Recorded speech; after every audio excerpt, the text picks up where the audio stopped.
Please, please, please, please, please,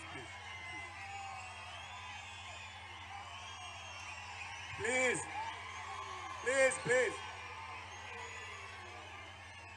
దయచేసి please please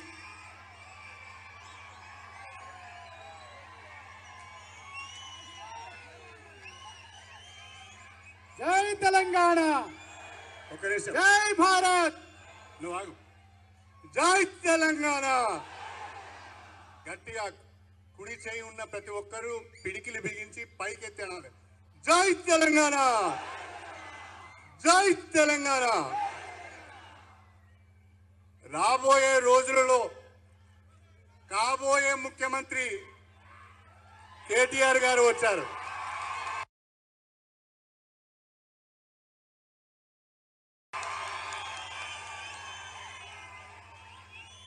station Ghanpur నియోజకవర్గ ప్రజలు నిండు మనస్సుతో కేటీఆర్ గారిని ఆశీర్వదిస్తూ గట్టిగా చప్పట్లతో స్వాగతం చెప్పండి.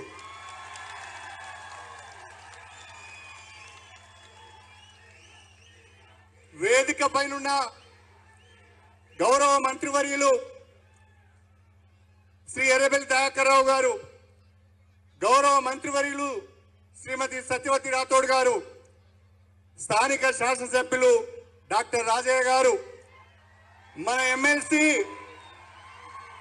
ఈరోజు ఈ కార్యక్రమానికి సూత్రధారి పల్లరాజేశ్వరరెడ్డి గారు,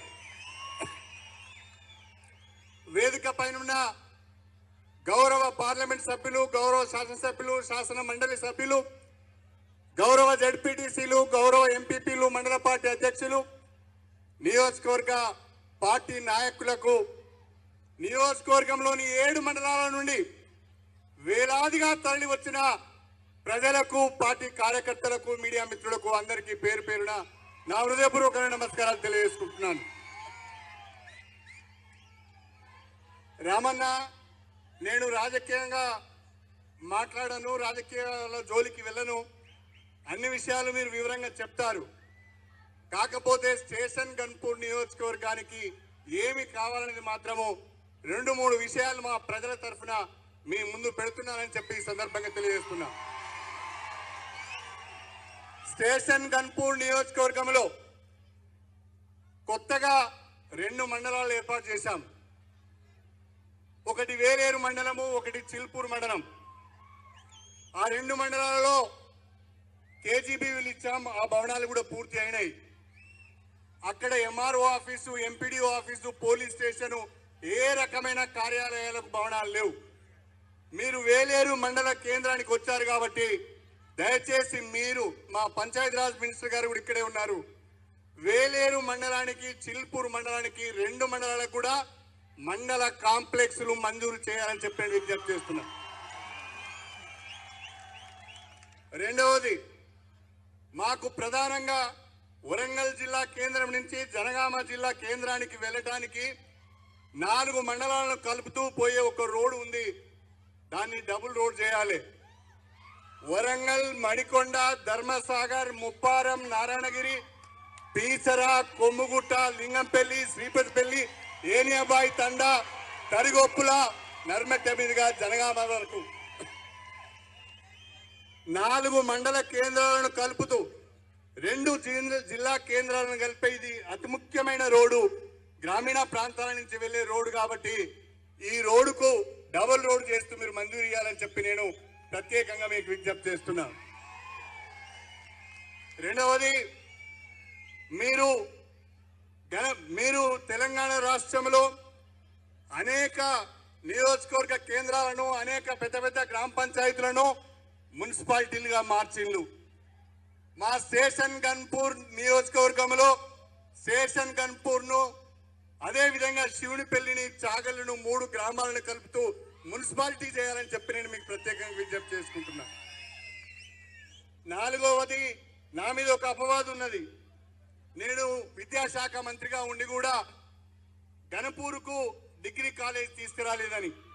అయితే గతంలోనే గణపూర్లో, ప్రజ్ఞాపూర్లో సీఎం గారి కాన్ఫరెన్స్ లో ఒకటి, నా కాన్ఫరెన్స్ అప్పుడు గన్పూర్ కాన్ఫరెన్స్ లో ఒకటి, 2 కాన్ఫరెన్స్ హెడ్ క్వార్టర్ లో జనరల్ డిగ్రీ కాలేజీలు పెట్టాలని చెప్పి ఫైల్ పంపించినాము. ముఖ్యమంత్రి గారి దగ్గర ఉంది. మా గన్పూర్ కేంద్రానికి ఒక జనరల్ డిగ్రీ కాలేజీ ఇవ్వాల్సిందిగా మీకు విజ్ఞప్తి చేస్తున్నాను. ఇంకొకటి ప్రధానమైనది, మా గన్పూర్ కాన్ఫరెన్స్ హెడ్ క్వార్టర్ లో మొత్తము దాదాపు అన్ని నియోజకవర్గాలలో కూడా నియోజకవర్గ కేంద్రాలలో 100 బెడ్ హాస్పిటల్ ఉన్నది. స్టేషన్ గన్పూర్ లో 100 బెడ్ హాస్పిటల్ లేదు. దయచేసి గన్పూర్ కేంద్రంలో ఒక 100 బెడ్ హాస్పిటల్ మంజూరు చేయాలని చెప్పి నేను మీకు ప్రత్యేకంగా విజ్ఞప్తి చేస్తున్నాను. రఘునాథ్పల్లి మండల కేంద్రంలో, లింగాలగనపూర్ మండల కేంద్రంలో, వేలూరు మండల కేంద్రంలో జూనియర్ కళాశాలలు లేవు. కొత్తగా జూనియర్ కళాశాలలు మంజూరు చేయాలని చెప్పి నేను మీకు విజ్ఞప్తి చేస్తున్నాను. ప్రధానంగా స్టేషన్ గన్పూర్ నియోజకవర్గం కేసీఆర్ గారి దయ వల్ల ఇవాళ సాగునీరు అందుబాటులో ఉండి 2 పంటలు చక్కగా పండించుకోగలుగుతున్నాం. 2001లో నేను ఈ నియోజకవర్గం నుంచి ప్రాతినిధ్యం వహించినప్పుడు, ఈ ప్రజలు నన్ను ఆశీర్వదించి ఎన్నుకున్నప్పుడు, ఆ ఉమ్మడి ఆంధ్రప్రదేశ్లో నాతో పాటు దయాకర్ రావు గారు కూడా ఎమ్మెల్యేగా ఉన్నారు. మేము కష్టపడి ఆనాడున్న ముఖ్యమంత్రి గారిని ఒప్పించి దేవాదుల ప్రాజెక్టు తీసుకొచ్చాం. ఆ దేవాదుల ప్రాజెక్టు ద్వారా ఇప్పటి వరకు 14,000 కోట్ల రూపాయలు ఖర్చు చేశాం. తెలంగాణ వచ్చిన తర్వాతనే గౌరవ ముఖ్యమంత్రి కేసీఆర్ గారు ఈ దేవాదుల ప్రాజెక్టును త్వరితగతిన పూర్తి చేయాలని ఆలోచించి 8,000 కోట్ల రూపాయలు ఇప్పటి వరకు ఖర్చు పెట్టారు. ఇంకొక 1,000 కోట్ల రూపాయలు ఖర్చు పెడితే దేవాదుల మొదటి దశ, 2వ దశ, 3వ దశ పూర్తి కాబోతున్నాయని చెప్పి మీ అందరికీ సవినయంగా తెలియజేసుకుంటున్నాను. ఆ దేవాదుల పూర్తి అయితే మా స్టేషన్ గన్పూర్ నియోజకవర్గంలో ఉన్న మొత్తము పంట పొలాలు కూడా పచ్చగా 2 పంటలకు సాగునీరు లభించే అవకాశం ఉంది అని చెప్పి నేను మీకు ఈ సందర్భంగా తెలియజేసుకుంటున్నాను. ప్రధానంగా ఈ ప్రాంతం అంతా ఇప్పుడు మనం ఏ ఎత్తిపోతల పథకాలకైతే శంకుస్థాపన చేసుకున్నామో, వేలేరు, చిల్పూరు, తరిగొప్పుల ఈ 3 మండలాల్లో ఉన్న గ్రామాలకు సాగునీరు లభించడం లేదు. దీనికి వరద కాలువ ద్వారా, గౌరాయిపల్లి రిజర్వాయర్ ద్వారా సాగునీరు అందించాలని ప్రతిపాదించాం. కానీ ఆ గౌరాయిపల్లి రిజర్వాయర్ పూర్తి కాలేదు, వరద కాలువ పూర్తి కాలేదు, ఈ ప్రాంతానికి సాగునీరు రాలేదు. అందుకనే నేను, పల్లరాజేశ్వర రెడ్డి గారు, రాజయ్య గారు ముగ్గురం కూడా అనేక పర్యాయాలు ముఖ్యమంత్రి గారి దృష్టికి తీసుకువచ్చి మల్లన్ని గాంధీ దగ్గర ఒక లిఫ్ట్ కనుక పెట్టినట్లయితే ఈ ప్రాంతాలకు సాగునీరు వచ్చాన్ని ఆలోచన చేసి వారి దృష్టికి తీసుకువెళ్తే వారు పెద్ద హృదయంతో సమ్మతించి వెంటనే 104 కోట్ల రూపాయలు మంజూరు ఇచ్చాడని చెప్పి కూడా ఈ సందర్భంగా నేను సవినయంగా తెలియజేసుకుంటున్నాను. కేటీ రామారావు గారికి ఒక విజ్ఞప్తి. ఇది ఎస్సీ రిజర్వ్డ్ నియోజకవర్గం. ఎక్కువ మంది పేదవాళ్ళు ఉంటారు, దళితులు ఎక్కువగా ఉంటారు. కాబట్టి మీ దృష్టి, మీరు పనులు మంజూరు చేసే క్రమంలో కొంచెం స్టేషన్ గన్పూర్ మీద ఎక్కువగా ఉండాలని చెప్పి నేను ఈ సందర్భంగా తెలియజేసుకుంటూ, నాకు రాజకీయ జన్మనిచ్చింది స్టేషన్ గన్పూర్ నియోజకవర్గం. నేను రాజకీయాలలో ఉన్నన్ని రోజులు నా శక్తి మేరకు స్టేషన్ గన్పూర్ నియోజకవర్గ అభివృద్ధిలో నేను భాగస్వామిని అవుతాను. మీ కష్ట సుఖాలలో పాల్పంచుకుంటాను, మీకు అందుబాటులో ఉంటాను, నిజాయితీగా పనిచేస్తానని చెప్పి మరొకసారి తెలియజేసుకుంటూ మీ అందరి దగ్గర సెలవు తీసుకుంటున్నాను. జై తెలంగాణ. హాయ్ ఫ్రెండ్స్, మా టుడే టుమారో యూట్యూబ్ ఛానల్ చూస్తున్నందుకు చాలా థ్యాంక్స్. మరిన్ని లేటెస్ట్ వీడియోస్ కోసం వెంటనే సబ్స్క్రైబ్ చేయండి. అలాగే ఈ బెల్ ని కూడా రింగ్ చేసేయండి. మా నోటిఫికేషన్స్ అన్ని మీ మొబైల్లో వస్తాయి. అలాగే మా వీడియోస్ మీకు నచ్చితే లైక్ చేయండి, షేర్ చేయండి, నచ్చకపోతే కామెంట్ చేయండి.